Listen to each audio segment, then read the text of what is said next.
anyone can collect genetics, but truth is, not everyone stores them right. Have you ever opened a pack of beans that you've been saving for a few years only to find out that none of them germinate?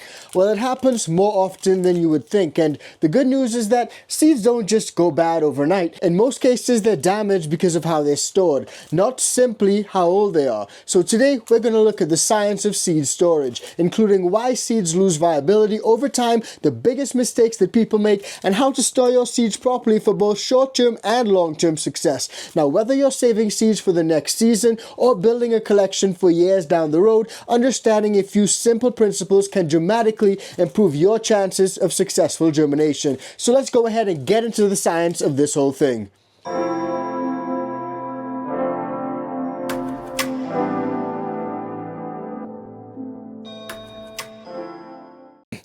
Now, seeds are really amazing. These little small critters can birth all types of plants. I'm talking apples, bananas, and we've come so far that a lot of these fruits actually don't have seeds. But when it comes to our favorite plant, what actually happens inside of this stored seed? Well, a lot of things happen, and even though these little beans right here may look inactive, they're very much alive. Inside every healthy seed is a tiny living embryo, along with stored energy reserves that fuel early growth once germination has begun. So during storage, that early embryo slowly ages, and over time, natural cellular processes, they gradually reduce seed vigor and germination potential. Now, the goal of proper storage is not to stop time, it's to slow the aging processes as much as possible. 3 environmental factors have the greatest influence on your seed's longevity. 1 is moisture, 2 is temperature, and 3 is light. You got to control those 3 things, and once you do, many seeds can remain viable for years.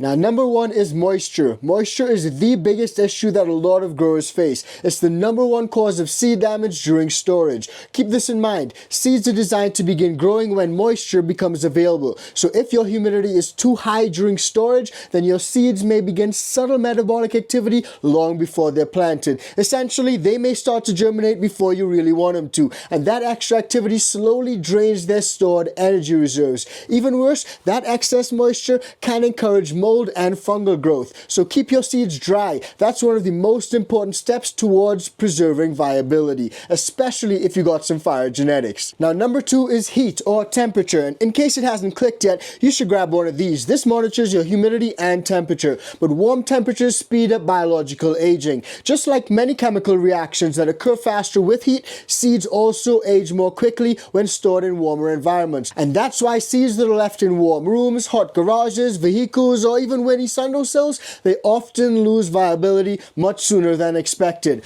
Cooler temperatures help to slow that aging process, so keep things cool, guys. Enemy number 3 is light, and light usually causes less damage than the moisture or heat, but prolonged exposure to light can still affect your seed quality over time. Pretty much don't leave your seeds in an open air environment where the lights are always hitting them, and definitely don't store them in your grow tent. Now, that's really important because seeds that usually come in clear containers like these, a lot of growers just leave these either in the initial packaging or they just take them out and set them out wherever. And usually these clear containers left in bright locations often experience repeated temperature fluctuations. The lights usually signal warmth, and when the lights are off, it's usually a little bit cooler. Now, those are the things you need to look out for when it comes to storing your beans. But what's the best way to store them both short-term and long-term? Let's break it down.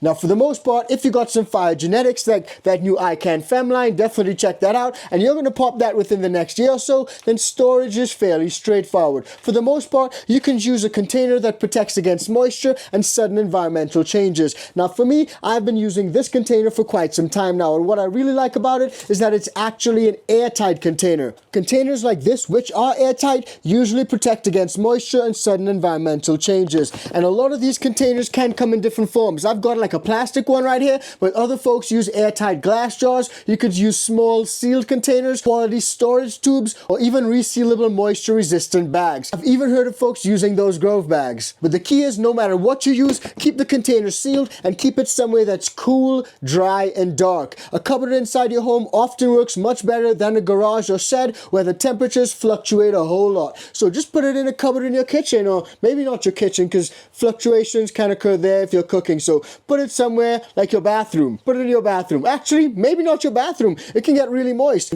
All this just goes to show you may really need to think about where you put it. Put it in your office. If you got a home office, put it over there. Or maybe even in your bedroom. Now, there are a lot of containers which may claim to be airtight, but they're really not. You want to look for a little seal just like this. This has got a rubber seal right there, and it also has got these little hinges, these little levers, which clamp down into place and really make things firm, tight, and secure. Now, no matter what type of container you use, you got to make sure to label things clearly, because that's a pro tip, especially if you're going to pop your genetics pretty soon. Label everything clearly. Include the plant variety, the connection date, or if you're like me, just store it all in its original packaging, so you know exactly what it is and you know exactly what breeder it's from. Now, when it comes to longer term storage, things can be a little bit tricky. If you're storing your beans for a few years, environmental stability becomes even more important. Many experienced gardeners choose refrigeration because it provides a cool and relatively stable temperature. If you got a container like this, you can chuck the entire thing in your fridge. Now, here's another pro tip. If you don't have an extra fridge, or you just have way too many beans to fit in that fridge,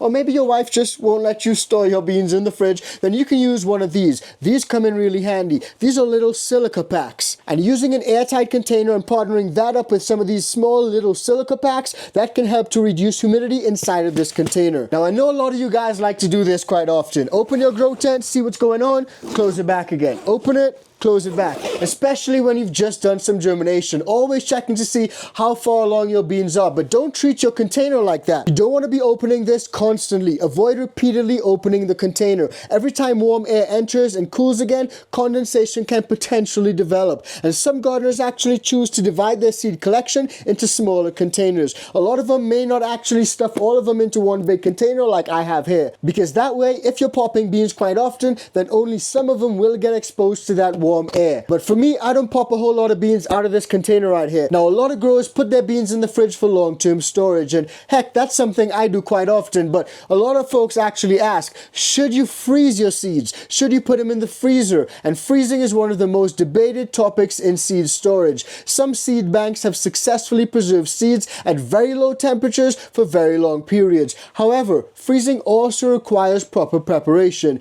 If your seeds contain too much internal moisture before freezing, then ice crystals may damage delicate seeds. For home gardeners, refrigeration is usually a simpler and lower risk option for long-term storage. Now, unless you fully understand moisture management and freezing procedures, cool and stable conditions are usually the much safer approach. Now, when you've got some absolute fire genetics, you really want to stay away from any rookie mistakes. And some of those rookie mistakes can include things like common storage mistakes. So let's quickly go over a few mistakes that can literally shorten your seed's life. Now, first off, don't leave your packs in direct sunlight. If you're in a really warm state or a really warm country, I'm thinking maybe Arizona, Florida, somewhere out in the Caribbean or Spain, then definitely don't leave your beans in direct sunlight. Storing them in humid environments is also really bad. Use containers that are not sealed. That's a no-no. I told you guys, you want to make sure that those containers are fully sealed. Also, keeping them in areas with frequent temperature swings, that's not a good idea. We went through a few already. Maybe your bathroom, your kitchen may not be a good place to store some of those beans. And opening the storage containers constantly, unnecessarily. If you know you got a few favorites that you want to pop soon, then maybe put those in a separate container and keep the ones that you want to store really long term in a whole other area.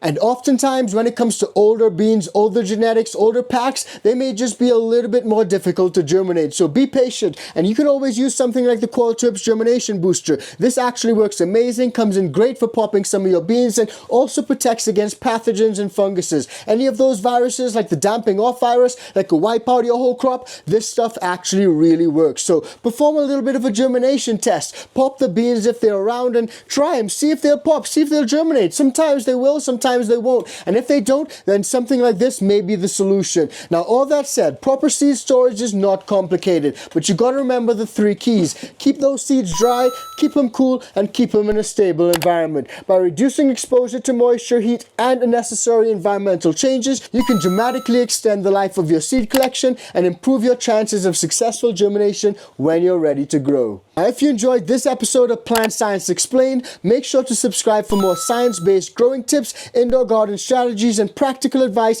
to help you become a smarter grower using the science. Thanks for watching, and I'll see you in the next episode. Peace.